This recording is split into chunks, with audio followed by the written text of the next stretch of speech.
It's an insult to Barack Obama and Hillary Clinton that the numbers are saying that Joe Biden, the dude that was in his basement, the guy that barely performed on the election trail, the same guy that had maybe a handful of people during his rally, outdid their numbers.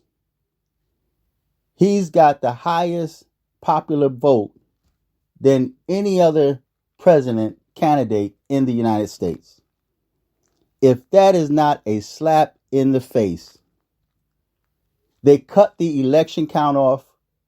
When you woke up in the morning at 4 o'clock, they found ballots that were all Joe Biden. Even a blind man can see that this was a bogus election. Nancy Pelosi was constantly saying that Trump will not get a second term, even if it means he having to be exterminated from the White House. She already made plans of everything that was going to take place. She spoke on it. The Democrats were open about what they were doing.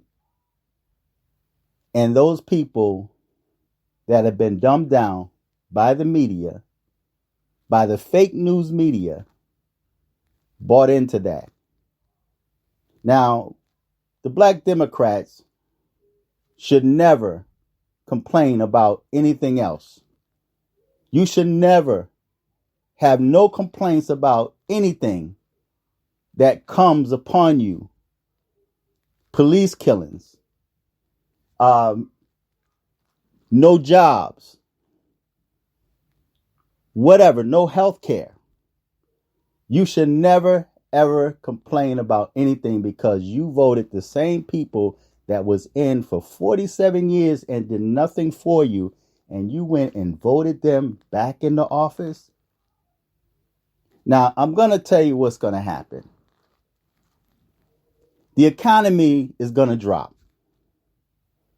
Everything that happens as a result of the Democrats being in office, they're going to blame on Trump. And when the economy falls, they're going to say, well, it was bound to happen. It wasn't going to stay up forever. These things happen. And then they're going to talk down on you and tell you that you really don't understand economy. And then they're going to blame Trump on that. They're going to refuse to take the blame for them destroying and selling out this country. You did it. All these Democrats that's now rejoicing and think you got a victory. Oh no. When they say peace and safety, then comes sudden destruction. If Biden and Kamala Harris, for all of you out there that's out there cheering for a black female to be president, you have to be careful what you ask for, because you will get it and you won't like what you get. These are people that's got a history of locking up black people. Kamala Harris and Joe Biden, they have a history. What make you think they're going to change now? So you just brought death to yourself and to your family, to your children, because once they get in, they're going to lock you in. They're going to make it impossible for any other Republican candidate to come on the scene, because they're going to stack the courts. Everything they promised, they're open with it. And they can easily tell you, well, you know, we told you. So they're going to stack the courts. And for black people, you think you had it hard? You wait and see. That's why they won't open these states. They want to keep your kids out of school, because the dumber you are, the more they can play that game on your mind, and you will believe them. You will believe everything they tell you. A blind man could see that this is a rigged election, but you can't see. Now, all of a sudden, Biden didn't have to do much. He didn't do much to win the White House. The media, the fake news media, and those mail-in ballots is what did it. And Joe Biden stood up yesterday when he made a speech and said that he knew because of those mail-in ballots.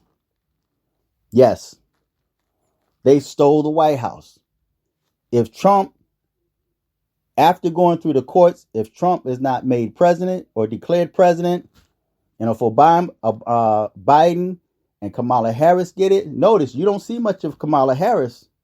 She's probably shocked. Now, how did they go from no one can beat Trump to Biden beating Trump, and every other president that came on the scene, he had the most popular votes? How did he go from not being able to beat Trump to destroying Trump?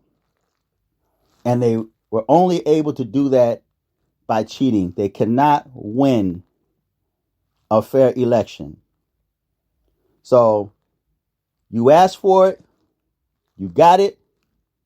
Don't complain when that snake bites your head off. Until next time, I'm fearless.